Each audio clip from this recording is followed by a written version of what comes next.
Suatu hari Aisyah sedang menjahit baju. Tiba-tiba lampu minyak di rumahnya itu habis minyaknya, matilah lampu. Jarum jatuh ke bawah. Kamar rumah Aisyah bukan dari marmer, bukan dari granit, bukan dari keramik, dari pasir, dari tanah. Dapat kita bayangkan jarum yang sekecil itu jatuh ke tanah. Bagaimana mencarinya? Perlahan-lahan jari tangan Aisyah itu mencari jarum yang jatuh. Lama tidak terasa jarum itu nempel di jari tangannya. Seketika Rasulullah pulang dari masjid, masuk ke kamar, berubah suasana yang tadi gelap menjadi terang. Jarum yang tadi tidak nampak menjadi jelas. Aisyah berkomentar, ma'adwa wajhaka ya Rasulullah. Betapa terang wajahmu ya Rasul. Kata Rasulullah, berbahagia dan beruntung orang yang dapat memandang wajahku. Wailun liman lam yarani yaumal qiyamah. Celaka orang yang tak dapat memandang wajahku nanti di hari kiamat.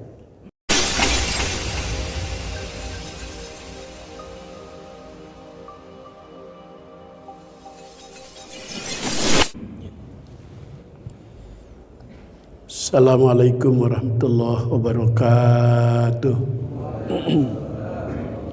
Bismillahirrahmanirrahim. Alhamdulillah al-ghafuril wadud dzil karami wal jud.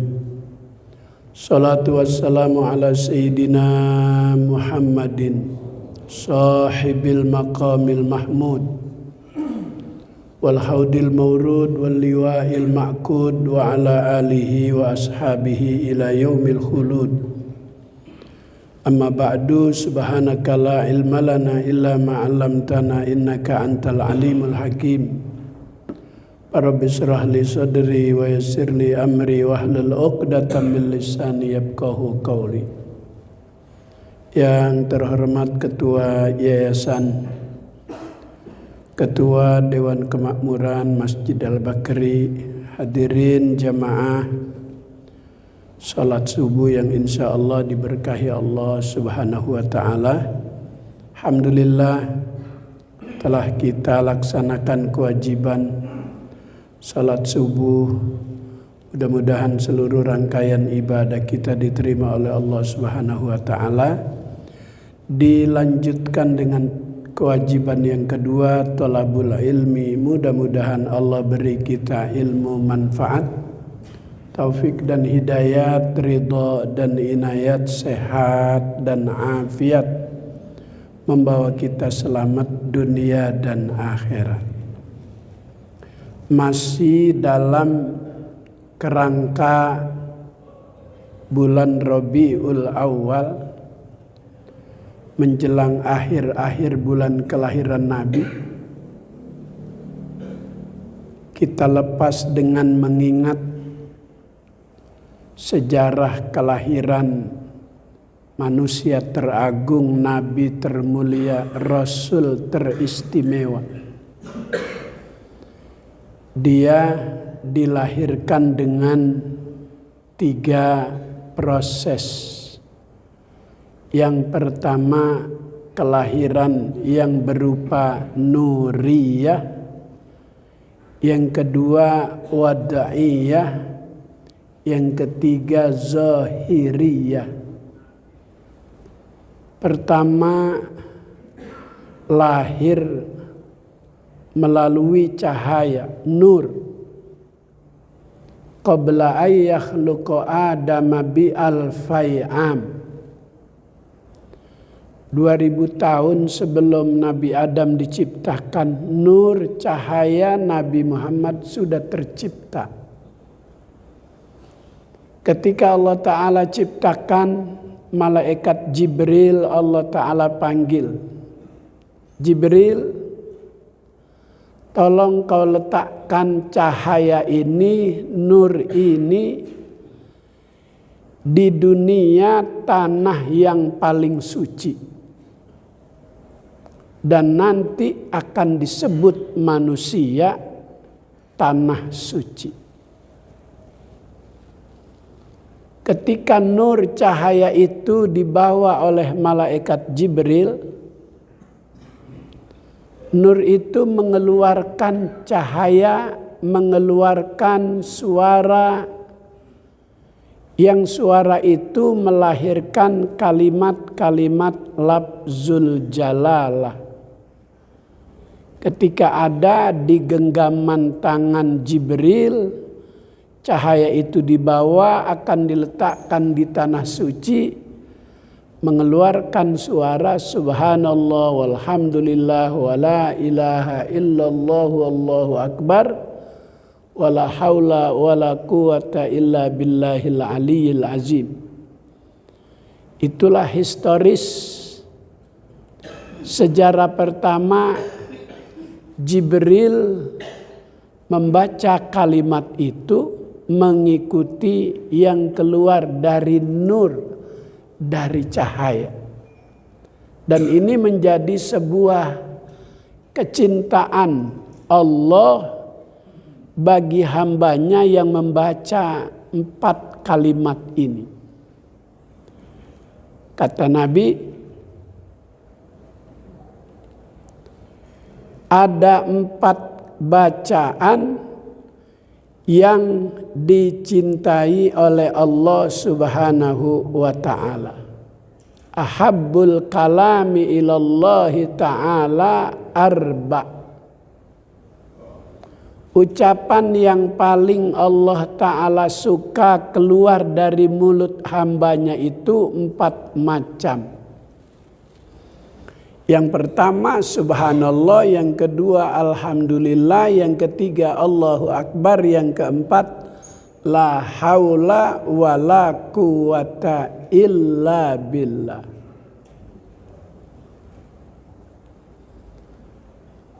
Suatu hari Aisyah sedang menjahit baju. Tiba-tiba lampu minyak di rumahnya itu habis minyaknya, matilah lampu. Jarum jatuh ke bawah. Kamar rumah Aisyah bukan dari marmer, bukan dari granit, bukan dari keramik, dari pasir, dari tanah. Dapat kita bayangkan jarum yang sekecil itu jatuh ke tanah. Bagaimana mencarinya? Perlahan-lahan jari tangan Aisyah itu mencari jarum yang jatuh. Lama tidak terasa jarum itu nempel di jari tangannya. Seketika Rasulullah pulang dari masjid, masuk ke kamar, berubah suasana yang tadi gelap menjadi terang. Jarum yang tadi tidak nampak menjadi jelas. Aisyah berkomentar, ma'adwa wajhaka ya Rasulullah. Betapa terang wajahmu ya Rasul. Kata Rasulullah, berbahagia dan beruntung orang yang dapat memandang wajahku. Wailun liman lam yarani yaumal qiyamah. Celaka orang yang tak dapat memandang wajahku nanti di hari kiamat.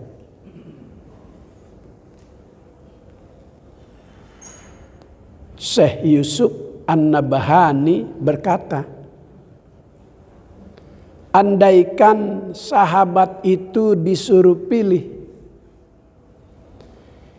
hidup di sorga dengan segala kenikmatan tanpa bisa melihat Nabi, tanpa bertemu Nabi, dengan hidup di dunia bersama Nabi. Maka sahabat akan memilih hidup di dunia bersama Nabi. Sebab pada hakikatnya Allah memberikan kenikmatan hidup adalah diutusnya Nabi ke alam dunia. Habib Ali, pengarang Maulid Simtud Duror, yang besok November 14, 15, 16 akan dibuatkan acara haulnya di Solo. Senin, Selasa, Rabu. Selasanya haul, Rabunya maulid. Kata beliau, fi jannatin masyaqani min wasfiha. Aku tidak tertarik dengan seluruh kenikmatan yang ada di sorga. Aku tidak terbuai dengan kecantikan bidadari sorga. Tak ada artinya itu semua kalau di sorga tidak berjumpa Nabi.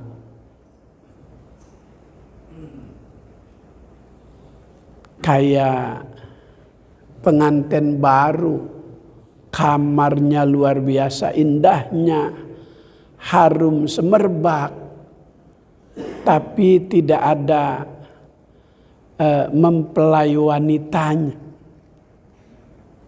Buat apa itu? Kamar yang begitu indah, harum yang semerbak, tapi tidak ada yang bisa menyempurnakan kenikmatan kamar tersebut. Begitu gambaran Habib Ali, pengarang Maulid Simtud Duror, yang kesemuanya jenis bacaan maulid itu berisikan tentang kelahiran, perjuangan, dakwah Nabi kita Muhammad sallallahu alaihi wasallam. Jamaah yang mulia, proses kelahiran yang kedua disebut kelahiran yang wad'iyah, yang menjadi cikal bakal manusia. Ada tulang-tulangnya, ada organ tubuhnya ketika berada di rahim seorang wanita yang Allah Ta'ala pilih. Itu cahaya berpindah-pindah dari Nabi Adam terus berpindah-pindah ke Nabi Ibrahim. Makanya Nabi Ibrahim tak tersentuh api jika ia berhadapan dengan Raja Namrud yang siap akan membakarnya. Itu api sudah dipersiapkan 4 bulan sampai 6 bulan untuk membakar Nabi Ibrahim. Allah berkata saat dilempar, ya naru kuni bardan wassalaman ala Ibrahim. Hai api dingin, jangan kau panas. Selamatkan itu Ibrahim. Karena dalam tubuh ada cahaya Nabi, sementara api itu dapat tercipta dari cahaya nur Nabi. Maka nurun ala nurin, anta syamsun, anta badrun, anta nurun, fauqa nuri. Itu rembulan, itu matahari tercipta dari nur Nabi kita Muhammad sallallahu alaihi wasallam. Maka tidak dapat menyentuh kulit Nabi Ibrahim karena dalam tubuhnya ada cahaya, ada nur Nabi kita Muhammad sallallahu alaihi wasallam. Berpindah sampai ke dalam tubuh seorang yang bernama Abdullah, yang menjadi cikal bakal orang tuanya Nabi, diletakkan dalam tubuhnya ada nur, ada cahaya. Di zamannya di kota Makkah, Abdullah terkenal di kalangan kaum perempuan pemuda paling tampan. Jika ia jalan di waktu malam, kota Mekah kelihatan bercahaya. Jika ia jalan masuk ke desa yang gelap kelihatan bercahaya. Karena ada nur dalam tubuh Abdullah. Dibagi dua, Allah pindahkan juga nur itu di dalam tubuh seorang wanita yang bernama Aminah. Maka bertemulah dua cahaya itu dalam proses pernikahan yang akan lahir wad'iyah dan zahiriyah, wa izharahu jisman wa ruhan bisuratihi wa makna. Kelahiran yang ketiga itu berupa zahiriyah dengan ruh dan jasadnya, kesempurnaan manusia. Semua makhluk Allah saat Nabi dilahirkan dengan kelahiran yang ketiga, zahiriyah, wa izharahu jisman wa ruhan bisuratihi wa makna, lahir ke alam dunia dengan jasadnya yang sempurna, lahir sudah dikhitan, lahir sudah memakai sifat mata. Sifat mata itu kalau kita umroh, kalau kita haji, jamaah yang selalu menggunakan sifat mata dari Pakistan, dari Lebanon, itu disunnahkan menggunakan sifat mata karena Nabi lahir sudah memakai sifat mata. Siapa yang memakaikan itu? Allah Subhanahu wa ta'ala. Siapa yang telah menghitan saat ia lahir? Allah Subhanahu wa ta'ala. Itulah kelahiran zahiriyah yang ketiga. Wa busyiratil makhluqat. Seluruh makhluk Allah di dunia bergembira. Wa qalatit tuyuru, burung-burung berkomentar, minta izin sama Allah, ya Rabb, beri aku kesempatan untuk bisa merawat dan membesarkan bayi Muhammad. Masya Allah. Kalau ta'irun satu ekor burung, kalau tuyur semuanya burung. Ada komunitas burung-burung kecil seperti yang suka memakan buah padi. Burung apa tuh namanya? Iya, kalau di Betawi Bekasi itu burung yang suka makan padi namanya burung bondol, burung emprit. Emprit, bondol, dan manyar, 3 jenis burung, beda warna, sama pacotnya, mulutnya sama. Kok bisa sama? Apa yang bikin beda? Warna. Kalau manyar bulunya itu kuning dan coklat. Kalau emprit hitam dan coklat. Kalau bondol coklat metalik. Supaya manusia bisa mengenal jenis burung tersebut. Siapa itu yang membedakan? Allah, Sang Pencipta. Begitu juga manusia. Mata sama 2, hidung lubang sama 2, telinga sama 2, tapi tak sama. Kalau Allah samain kita bingung. Mana Kiai Ma'ruf, mana Jokowi. Karena beda kita jadi kenal. Ini RI 1, ini RI 2, ini Ahmad, ini Muhammad, ini Abdul Jalil, ini Iskandar. Ini bisa kita bedakan. Karena itu melalui penciptaannya Allah Ta'ala beda-bedakan kita.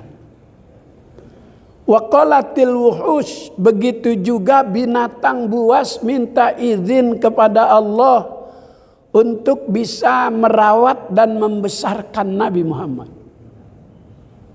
Wa busyiratil jinnu, begitu juga makhluk Allah yang bernama jin senang Nabi dilahirkan. Maka ada jin Islam. Jin yang apabila pengaruhnya masuk pada diri seorang manusia, karena manusia kosong dari ingatan-ingatan kepada Allah, jin Islam masuk untuk mengingatkannya.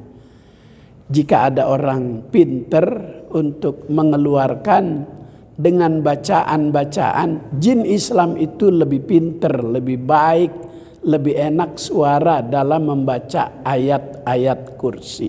Itu jin Islam bergembira juga saat Nabi dilahirkan secara zahiriyah.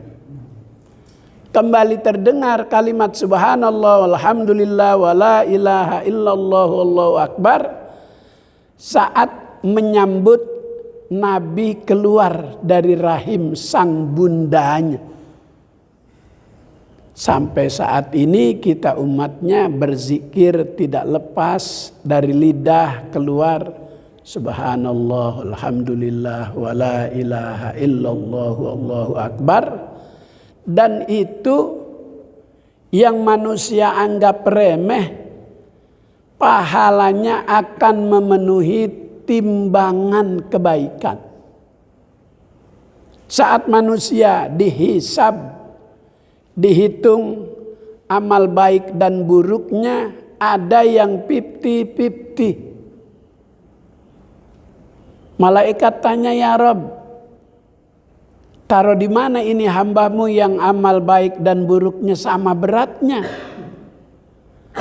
Jibril, coba kau minta sama malaikat Raqib, barangkali ada amalan harian, amalan ringan yang tanpa wudhu boleh membacanya, boleh berzikir, barangkali ada hambaku ini. Lembaran hari berganti minggu, berganti bulan, berganti tahun, ternyata ada bacaan subhanallah walhamdulillah wala ilaha illallah wallahu akbar. Dimasukkanlah itu pahala bacaan ke timbangan kebaikan, sehingga lebih berat timbangan amal kebaikan. Dibuka lagi lembaran, ada lagi bacaan sholawat. Ada pasal khusus tentang bacaan sholawat. Paslun fi samratis sholata alan nabi.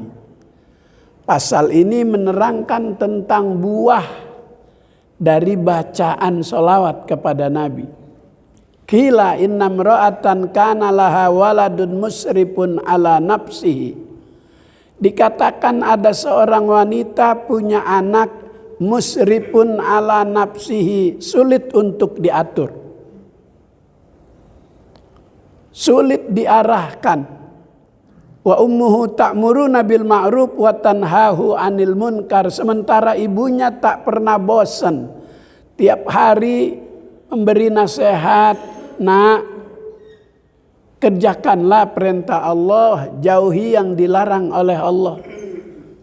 Ini anak tetap dalam pendiriannya, sulit untuk diatur, gak bisa diarahkan. Pamata min ghairi taubatin. Mendadak itu anak meninggal tanpa ada sakit lagi. Waktu itu belum ada COVID. Mati mendadak, belum ada COVID waktu itu. Fahazanat ummuhu, sedih sang ibu sebandel-bandelnya anak di mata orang tua. Jika ia menghembuskan napas terakhir pasti ada rasa sedih. Wajar, manusiawi. Yang tidak boleh itu berlebihan dalam bersedih. Dengan menyakiti tubuh, membenturkan ke dinding, menyobek baju, menarik-narik rambut. Itu nangis yang menjadi masalah bagi yang sudah meninggal dunia. Falamma ra'athu fil manam, ketika sang ibu mimpi dalam tidur, itu anak di kuburannya, di barzahnya, wa huwa yu'adzibu, sedang disiksa oleh Allah. Maka bertambah sedih itu sang bunda melihat anaknya seperti itu. Hari berganti minggu, berganti bulan. Ketika sampai pada 100 hari, hari duka, kembali mimpi dalam tidur. Keluarga itu suka mimpi dengan anggota keluarga yang meninggal sampai 100 hari. Kadang di hari 40, kadang di hari 14, kadang di hari ke-7. Ini mimpi di hari ke-100. Ia melihat barzah anaknya itu fi hayatin hasanatin. Kalau kemarin mimpi pertama sedang disiksa, mimpi kedua barzahnya penuh dengan kebaikan-kebaikan seperti taman surga. Faqalat ummuhu, maka ibunya bertanya kepada anak, dari mana kau dapat martabat yang mulia ini? Sementara aku tahu persis siapa kamu dulu ketika hidup. Itu anak menjawab, marartu birajulin, suatu hari lewat seorang laki-laki fil maqabiri, di pemakaman. Dia membaca sholawat, kemudian dia hadiahkan pahala 1 kali sholawat itu untuk seluruh penghuni kubur. Faqasama tsawabaha alaina, kemudian Allah bagi-bagi itu pahala sekali sholawat untuk seluruh penghuni kubur. Anna sholata ala nabi nurun fil qabri, sesungguhnya bacaan sholawat itu membuat suasana kuburan menjadi terang. Nah, maka di Rabiul Awal perbanyak bacaan sholawat kepada Nabi kita Muhammad sallallahu alaihi wasallam. Bagi keluarga yang sudah tiada menjadi cahaya, bagi kita yang masih ada rahmatun lil ahya, menjadi rahmat Allah bagi yang masih hidup. Wa takfirul lidzunub, menjadi penghapus dosa dan kesalahan. Kata Nabi, salawatukum alayya maghfiratul lidzunubikum, salawat yang kamu baca kepadaku menjadi sebab Allah Ta'ala ampuni dosa dan kesalahanmu. Karena Nabi kita sumber rahmat kasih sayang Allah Subhanahu wa Ta'ala. Mudah-mudahan sehat, panjang umur, ketemu kembali dengan Rabiul Awal tahun yang akan datang. Ini menjelang akhir bulan Rabiul Awal saya sampaikan, pengennya sampai 5:30, tapi saya ditunggu di Paseban oleh Bapak Anies Rashid Baswedan. Dia minta didampingi kunjungannya ke Jakarta Pusat subuh ini. Beliau sudah ada di lokasi, sementara saya masih di sini. Jadi Ustaz Syihab, saya langsung izin tidak bisa sampai 5:30, nggak usah disiapin sarapan, bungkus saja. Allahumma rzuqna ilman nafi'a wa amalan mutaqabbala wa fahman zakiyya wa qalban khashi'a. Allahumma inna nas'aluka fahman nabiyyin wa hifdzal mursalin wa ilhamal malaikatil muqarrabin. Rabbana atina fid dunya hasanah wa fil akhirati hasanah wa qina adzabannar. Sallallahu ala sayyidina Muhammad wa ala alihi wa sahbihi wasallam. Walhamdulillahi rabbil alamin. Assalamualaikum warahmatullahi wabarakatuh.